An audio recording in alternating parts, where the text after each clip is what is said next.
My pregnant stepsister lived in my home, demanded my master bedroom for her baby, and wanted her boyfriend to move in. But my cold response left her stunned. I'm a 21-year-old male, living in a house I inherited from my grandmother about 2 years ago. It's not some giant mansion, but it's a decent-sized 2-story house, and I'm proud of it. It was left to me specifically in her will because I took care of her toward the end, and she wanted me to have a stable place to live and help with expenses. I rent out rooms to 3 friends of mine: Jack, a 19-year-old male, Kim, an 18-year-old female, and Nye, an 18-year-old female. I've known Jack and Kim since high school. Nye is someone Kim introduced me to who needed a room. They're good people, and living with them has been easy. We've had no drama, just a simple roommate dynamic. We all respect the house, split the chores, and hold little monthly meetings to make sure everyone's on the same page. And then there's Susan, a 22-year-old female. Susan is my stepsister. Now, let me preface this by saying Susan and I have never been particularly close. My dad remarried when I was 14, and Susan was already 15 at the time. She's my stepmom's daughter from a previous relationship. She's always been a little entitled, but for the most part, we tolerated each other while we lived under the same roof. Then our parents moved overseas for my dad's job, and I thought I'd finally get some peace. I was wrong. 3 years ago, while my grandmother was still alive, Susan asked if she could move in for just a year to finish up her stooling. At the time, my grandmother was still healthy, and she liked the idea of having more family around, so she agreed. Susan moved in, and at first, everything was fine. But then she dropped out of school. She claimed it was too stressful, but from what I saw, it was more about the fact that she met her now boyfriend, Mike, a 28-year-old male. Mike's one of those guys who thinks he knows everything about everything. He's loud, opinionated, and not exactly the most responsible person. I've overheard him say things like, "Why does a woman need to go to college? That's a waste of money." And let me tell you, Susan eats that crap up. My grandma didn't like Mike at all, and she made it clear Susan's arrangement was only temporary. But my grandma passed away not long after, and Susan stayed. At first, I let her because I didn't want to deal with drama. I was grieving, and it felt like too much to handle. Susan told me she'd pay rent and help out, so I figured it wouldn't be a big deal. It wasn't at first. Fast forward to 5 months ago. Susan sat us all down and announced that she's pregnant. I didn't know how to feel about it. I mean, it's her life, and I'm not going to judge her choices. But what I didn't realize at the time is that this baby was going to become my problem. At first, she told us she was planning to move in with Mike soon. She said they were looking at apartments together and she wouldn't be here long term. Honestly, I thought that sounded great for her. She'd have her own place to raise the baby, and Mike could finally step up and be the responsible boyfriend she swears he is. But weeks turned into months, and there was no movement. Mike still has his dingy apartment, but apparently it's too small for a baby, and they can't afford anything bigger. Meanwhile, Susan started acting like my house was suddenly her house. At first, the changes were small. She started bringing home baby stuff like a stroller, a crib, and piles of baby clothes and just stacking it in her room. That's her space, so I didn't care. But then she started talking about baby-proofing the house, which made me nervous. I'll admit I didn't shut her down right away. I thought, okay, making the house safer isn't a big deal. We'd all talk about it at one of our monthly meetings and figure out a fair plan. But Susan wasn't waiting for that. She started redecorating out of nowhere. I came home one day to find these tacky floral curtains hanging in the living room and a couple of cheap turtle statues on the hallway shelf. I was annoyed but calm. I took them down and quietly put everything back in Susan's room. I told her that while I appreciated her trying to make the house homey, the common areas weren't her space to change. Well, she lost it. She started yelling about how I was being controlling and unsupportive. She said the house felt stuffy and like an old lady's home. Yeah, it was my grandmother's house. I reminded her that she could decorate her own room however she wanted, but I wanted the shared spaces to stay as they were. And here's the kicker. She then asked if she could paint her room orange. I told her no. First of all, the house is mine and I don't want the walls ruined. Second, I'm renting to other people and I can't just let everyone paint their rooms however they want. Susan exploded. She blamed her outburst on hormones and stormed off, but things got icy after that. Over the next few weeks, Susan kept making little comments under her breath. She complained to Mike, who of course backed her up, and suddenly I became the bad guy for not letting her prepare for the baby properly. Mike even had the nerve to tell me I was being selfish because Susan's going to be a mother. I ignored it. I thought, okay, she's hormonal, stressed, and she'll calm down. But oh boy, I was so wrong. All right, here's where things started to spiral. After the whole redecorating drama, Susan and I weren't exactly on speaking terms. She was giving me the cold shoulder most of the time, but when she did talk, it was either complaining or passive-aggressive comments about how I don't care about family. I just ignored her and kept doing my thing, hoping she'd chill out eventually. One afternoon, Susan knocked on my door, rare because she usually just barged in when she wanted to talk. She asked if we could sit down and have a real conversation. I was skeptical, but I agreed. I thought maybe she was finally ready to talk like an adult. We sat at the kitchen table, and at first, Susan was calm. She started by saying she's really stressed about the baby coming and how she doesn't feel prepared.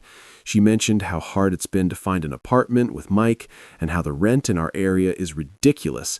Honestly, I felt for her. I get that having a kid when you're unprepared is a nightmare. Then she hit me with, I've been thinking, and I have a solution that works for everyone. I should have known where this was going. Susan leaned forward like she was sharing a big secret and said, I want to move into your room. For context, my room is the master bedroom, and it's the biggest in the house. It has an attached office space that I use for my small online business, basically my livelihood. Susan explained that the office would be perfect as a nursery, and she and the baby really need the extra space. I stared at her for a second because I genuinely thought she was joking. She wasn't. I told her straight up, no. Susan blinked at me like I had just spoken a foreign language. What do you mean, no? You don't even need all that space. You're just one person. I told her I do need the space. I used the office to work, and I wasn't about to give up my room just because she decided to have a baby. It's not like I forced her into this situation. She looked at me like I was being unreasonable and said, but it makes sense. It's better for everyone. I asked her how exactly it was better for me, and she said, because you'll be helping your sister when she needs you most. At this point, I was done playing dice. I reminded her that she's renting one room. That's it. She doesn't get to dictate who lives where in my house. Her response? But Jack and Kim are younger than me and they don't need their rooms. When one of them moves out, the baby can take their room. Why are you being so selfish? I had to take a second to process what I was hearing. Not only was she trying to take my room, but now she was making plans for other people's rooms too. The entitlement was off the charts. I told her Jack and Kim weren't going anywhere. And even if they did, she still wouldn't be getting their rooms because that's not how any of this works. Susan started crying at this point. Big, dramatic tears. I can't believe you're doing this to me. You know I don't have anywhere else to go.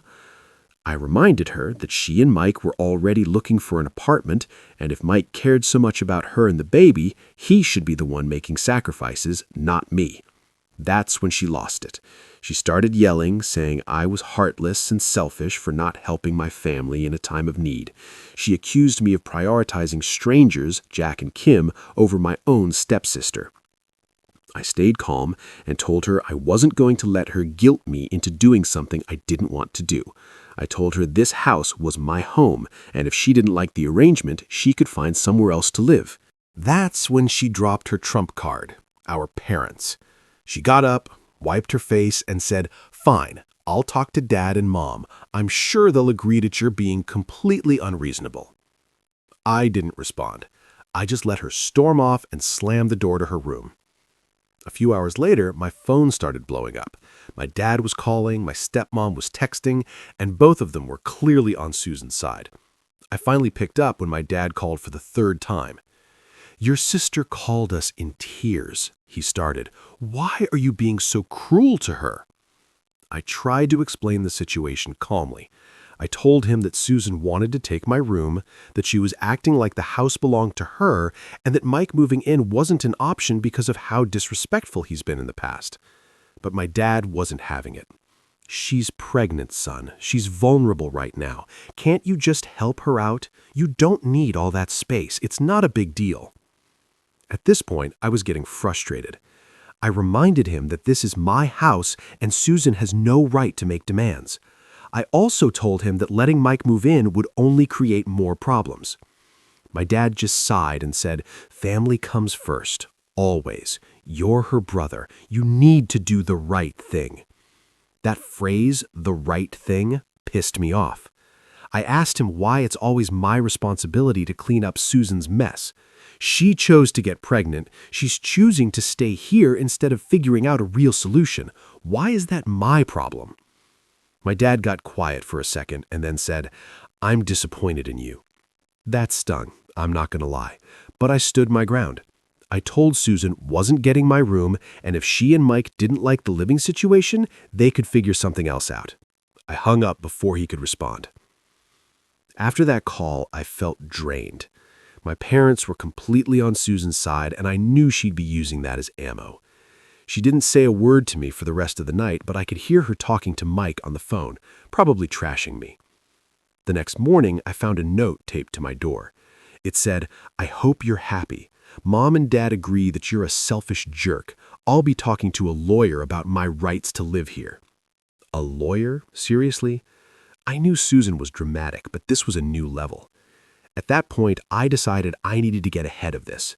If Susan wanted to play hardball, I was going to be ready.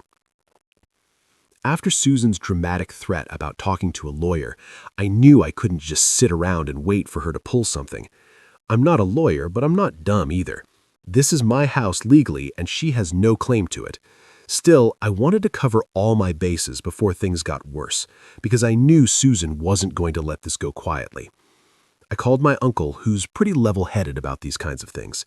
He knows the family dynamic and has always been one of the few people who doesn't blindly take Susan's side just because she cries about something.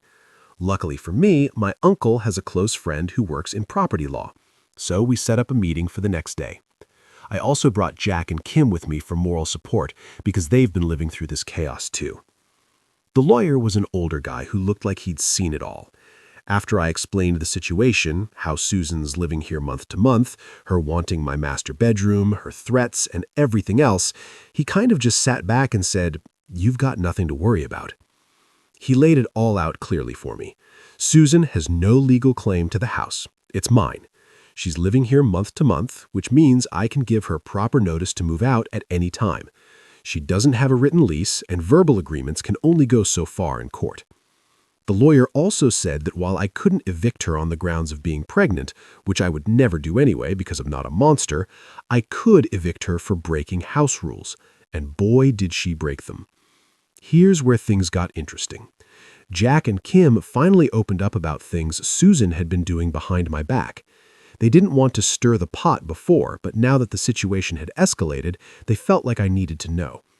First off, Susan had apparently been making snide homophobic comments to Jack. Jack's openly gay and Susan knows this, but I guess she thought it was okay to mutter things like, "It's just a phase," or "real men don't act like that," whenever they crossed paths. Jack said he didn't want to make a big deal about it, but it clearly bothered him. Then Kim told me about how Susan had been barging into her room without knocking. Susan kept borrowing things without asking, makeup, clothes, even food. The final straw for Kim was when Susan ruined a load of her laundry. Kim's pretty sure Susan did it out of pettiness because the clothes weren't just mixed up, they were completely trashed. Hearing this made me even angrier than I already was. Susan was treating everyone in the house like we were just inconveniences she could walk all over. This wasn't just my problem anymore. It was affecting my roommates, and I wasn't about to let it continue. After the lawyer reassured me that I had every legal right to give Susan notice, I asked what steps I needed to take. He said the key was to document everything. So, when I got home that night, I sent Susan a formal notice by email and text. "Hi, Susan. This is your official notice that I will not be renewing your month-to-month agreement. You have 30 days to make arrangements to leave the property. If you'd like to discuss this further, I'm available to talk tomorrow."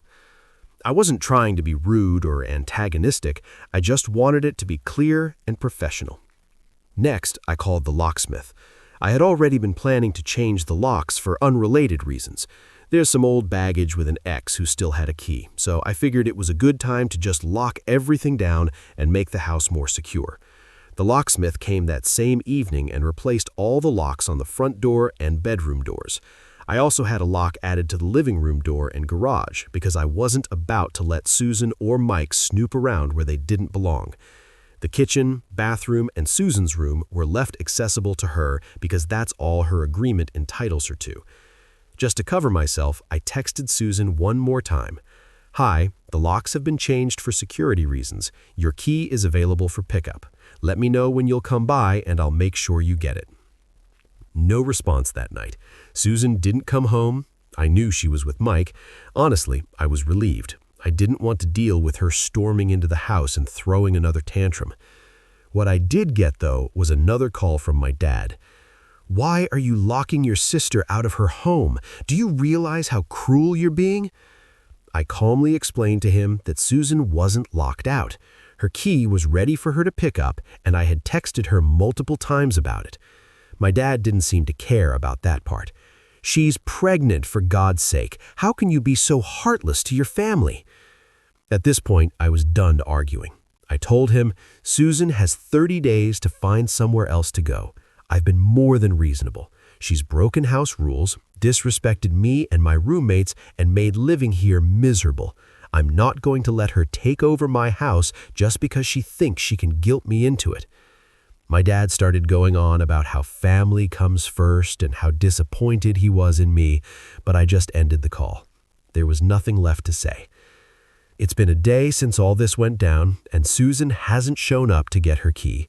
I've texted her a couple more times to let her know it's available, but she's ignoring me. My guess is that she's staying at Mike's and probably trying to figure out her next move. I'm not looking forward to the moment she comes back because I know there's going to be a scene. Susan's not the type to go quietly, and I'm sure she's already spinning some story to my parents about how I'm the villain. But here's the thing. I'm done feeling guilty about this. She's my stepsister, not my responsibility.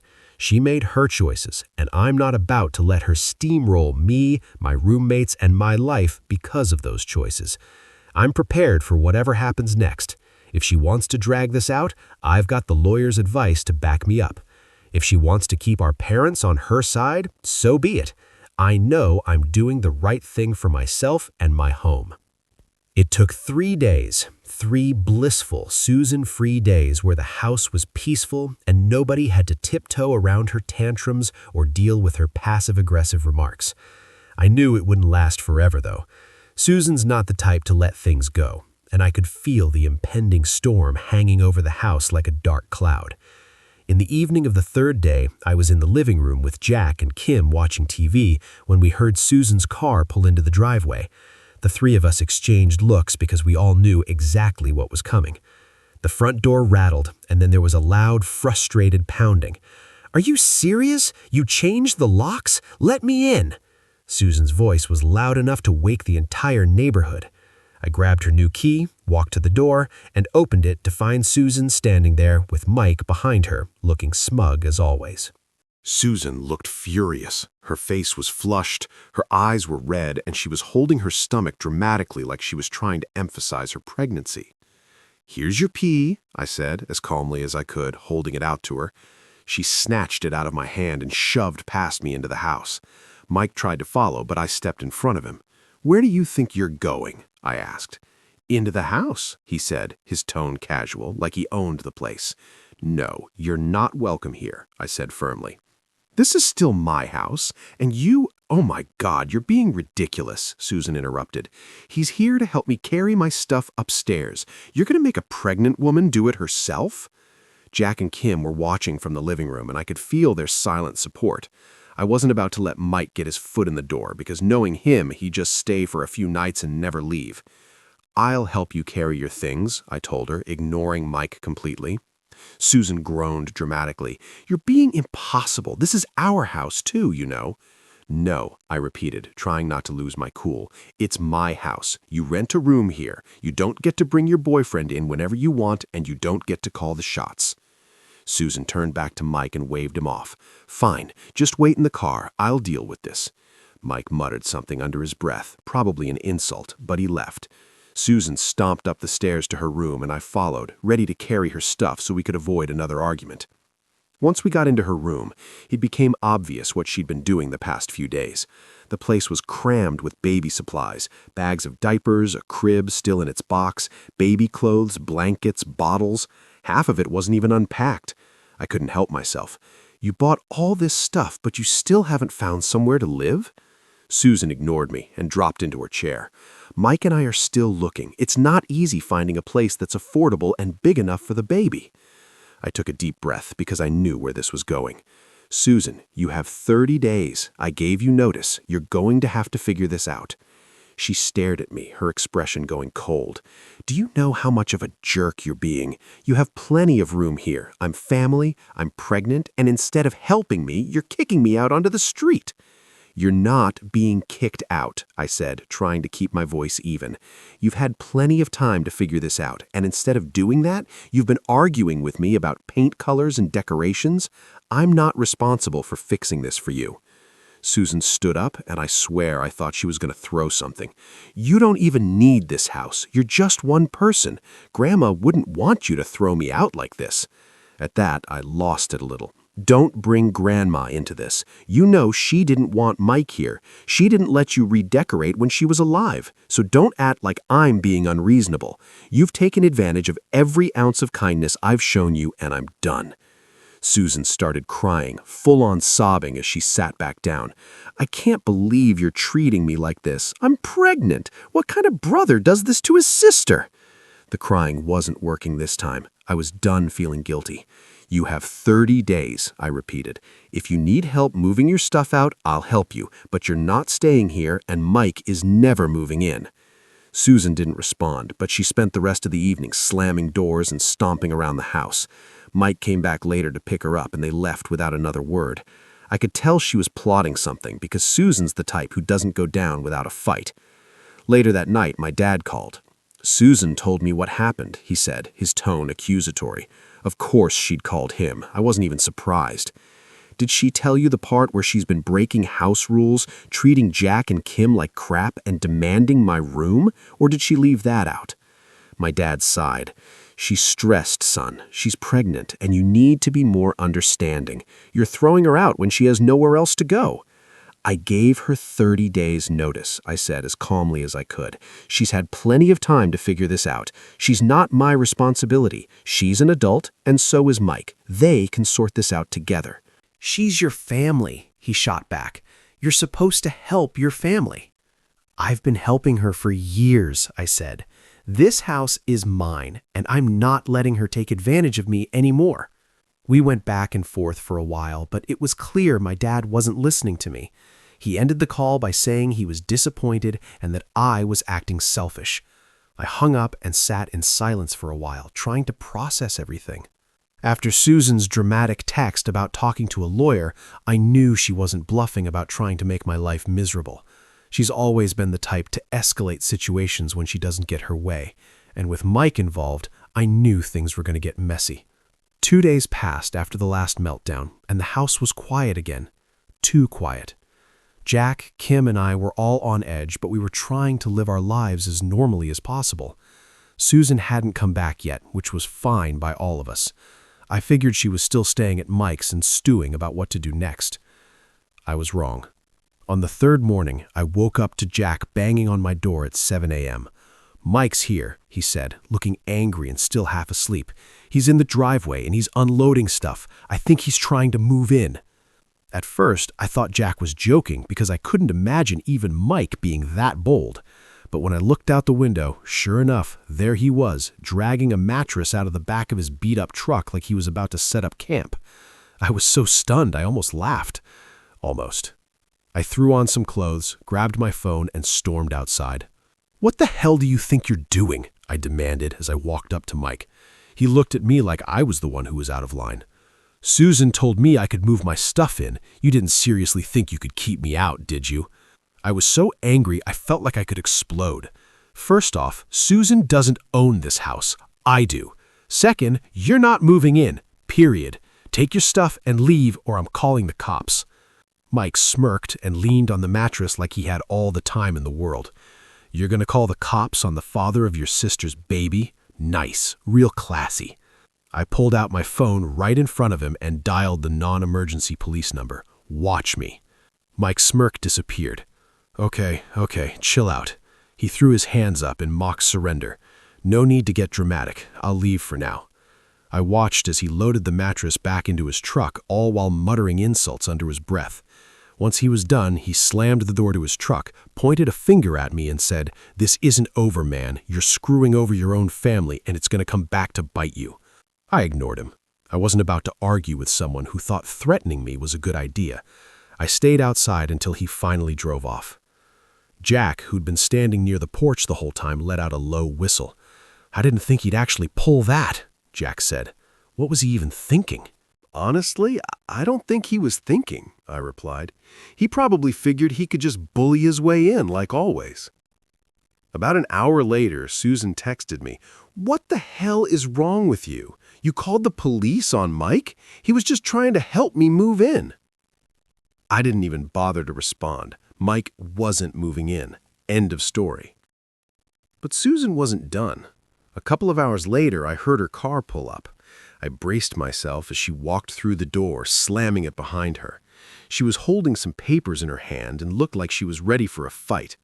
"What's this?" she demanded, shoving the papers at me. I looked them over and I swear I almost laughed. They were random internet printouts about tenant rights and eviction laws. I handed them back to her.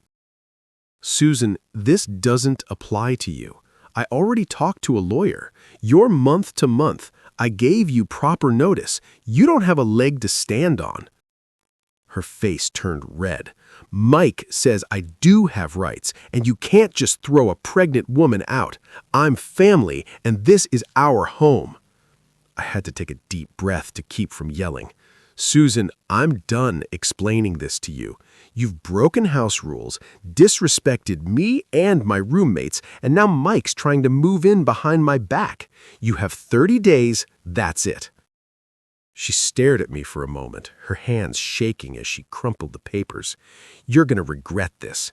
Dad's already on my side, and when he finds out how cruel you're being, he's going to make you let me stay." I laughed bitterly. "Dad doesn't have any say in this house. It's mine. Susan, you can cry to him all you want, but it's not going to change anything." She looked like she was about to cry again, but instead she stormed up to her room and slammed the door so hard I thought it would come off the hinges. The next 2 days were tense. Susan was sulking in her room most of the time, but she made sure to slam the doors or stomp around the house whenever she came out. She didn't speak to anyone, but the energy was awful, like we were all walking on eggshells. Jack and Kim stayed out of her way, but Nye had had enough. On the second day, Susan left dirty dishes piled in the sink and didn't clean up after herself. Nye confronted her in the kitchen. "You're not the only one who lives here, Susan. Clean up your mess." Susan snapped back. "Maybe you shouldn't even be here. This house is for family, not freeloaders." Nye came straight to me and told me what Susan said. I couldn't believe it. Susan was now openly attacking my roommates, the same people who've done nothing but be patient with her nonsense. That night I called a house meeting without Susan. I sat down with Jack, Kim, and Nye, and we all agreed we couldn't let Susan keep making the house miserable. I promised them I'd handle it. The next morning, I sent Susan a final message. "This is your second reminder that you have 30 days to vacate the property. I've been more than fair, but your behavior toward me and the other tenants has gone too far. If you continue to violate house rules or harass anyone, I'll involve my lawyer again." She didn't respond, but I know her. She's planning her next move. The tension in the house had become unbearable. Susan was still sulking in her room, stomping around like a petulant child whenever she emerged to use the kitchen or bathroom. My other roommates, Jack, Kim, and Nye, had been tiptoeing around to avoid her wrath. Nobody wanted to set her off because we all knew what she was capable of. I was counting down the days until her 30-day notice ran out. In my mind, I kept reassuring myself that if we just waited out the clock, this nightmare would end. But Susan had other plans. It all came to a head on a Saturday afternoon. I was in the garage organizing some stuff for my small business when I heard shouting from inside the house. Jack ran out to get me. "Dude, Susan's going nuts," he said, out of breath. "She's throwing stuff around the living room and screaming at Nye." I dropped everything and ran inside. Sure enough, when I walked into the living room, Susan was in full meltdown mode. Nye was standing near the wall with her arms crossed, looking both angry and stunned, while Susan was pacing around the room with tears streaming down her face. "You people are so ungrateful," Susan screamed, her voice cracking. "I'm pregnant. I'm carrying a child, and you're all treating me like garbage." "Susan, what the hell is going on?" I asked, trying to keep my voice steady. She turned on me, pointing a shaking finger in my face. This is all your fault. I told you I needed help, and you're just kicking me out like I'm nothing? You don't care about family. You don't care about me or my baby." Before I could respond, she picked up one of the throw pillows from the couch and hurled it across the room like it was a weapon. It hit the coffee table and knocked over Nye's water bottle, which spilled everywhere. Nye finally snapped. "You're insane, Susan. I've been patient, but this is it. You're treating us like garbage when we've done nothing to you. You're making this whole house miserable." "I'm miserable," Susan shrieked, clutching her stomach like she was playing the ultimate victim. "I'm the one who's been treated like dirt since I moved in. All I wanted was a little support, and you've all been against me since day one." I took a deep breath, trying to keep my cool as I approached her. "Susan, this has to stop. You can't throw tantrums and destroy things in a house that isn't yours. I've been more than fair. You're making this harder than it has to be." Susan's eyes narrowed at me, and for a moment, I swear I saw something shift. It wasn't tears anymore. It was anger. "You think you're so righteous," she said, her voice suddenly quiet and dangerous. "You don't deserve this house. Grandma would have wanted me here. She would have wanted me to have a safe place for my baby." I couldn't help but let out a bitter laugh. "Are you serious? Grandma didn't even let Mike in the house when she was alive. You're trying to rewrite history because it suits you. This is my house, Susan, not yours, not Mike's, and certainly not Grandma's anymore. You need to accept that." She stood there frozen for a moment, looking at me like I'd just slapped her. Then she did something I didn't expect. She stormed upstairs and slammed her bedroom door so hard that a picture fell off the wall. For the next hour, the house was silent. Jack and Kim helped Nee clean up the water Susan had spilled, and we all sat in the kitchen just waiting. None of us knew what her next move was going to be, but we were all on edge. Then Susan came back downstairs. This time she was dragging a suitcase behind her. Mike was outside in his truck, honking the horn like a jerk. Susan didn't say a word to any of us as she walked past. Her face was blotchy from crying, but she looked furious, like she'd swallowed her pride but was still simmering underneath. When she reached the front, she stood there frozen for a moment, looking at me like I'd just slapped her. Then she did something I didn't expect. She stormed upstairs and slammed her bedroom door so hard that a picture fell off the wall. For the next hour, the house was silent. Jack and Kim helped Nee clean up the water Susan had spilled, and we all sat in the kitchen just waiting. None of us knew what her next move was going to be, but we were all on edge. Then Susan came back downstairs. This time she was dragging a suitcase behind her. Mike was outside in his truck, honking the horn like a jerk. Susan didn't say a word to any of us as she walked past. Her face was blotchy from crying, but she looked furious, like she'd swallowed her pride but was still simmering underneath. When she reached the front door, she stopped and turned around to face me. "I hope you're happy," she said, her voice cold. "You've ruined everything. I'll make sure Dad and Mom know exactly how awful you are. You're going to regret this someday." "I'm sure I won't," I replied calmly. She glared at me for a moment, then stormed outside. Mike loaded her suitcase into the truck and they drove off, tires squealing down the street.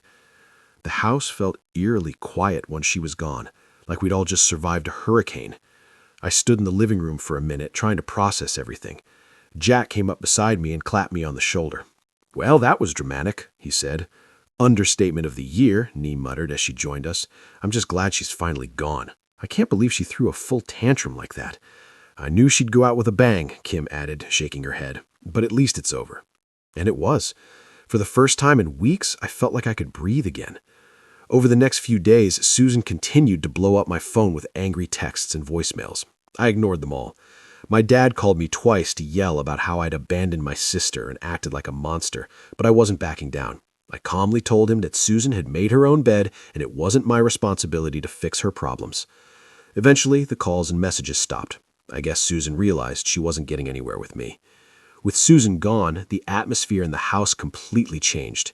Jack, Kim, Nee, and I finally felt like we could relax again. We cleaned up her room, which was left a mess, and I changed the locks one last time just to be safe. Looking back, I don't regret anything. I stood up for myself, my friends, and my home. Susan tried to manipulate, bully, and guilt-trip me into giving up everything I'd worked for, but I didn't let her. It sucks that my dad and stepmom are still on her side, but at this point, I've accepted it. Some people will always choose to see what they want to see. I know Susan's out there somewhere, probably telling everyone I'm the villain in her story, but I don't care. I'm finally free of her chaos, and the house feels like home again. If you take anything away from this, let it be this. Don't let entitled people walk all over you just because they're family. Set boundaries, stand your ground.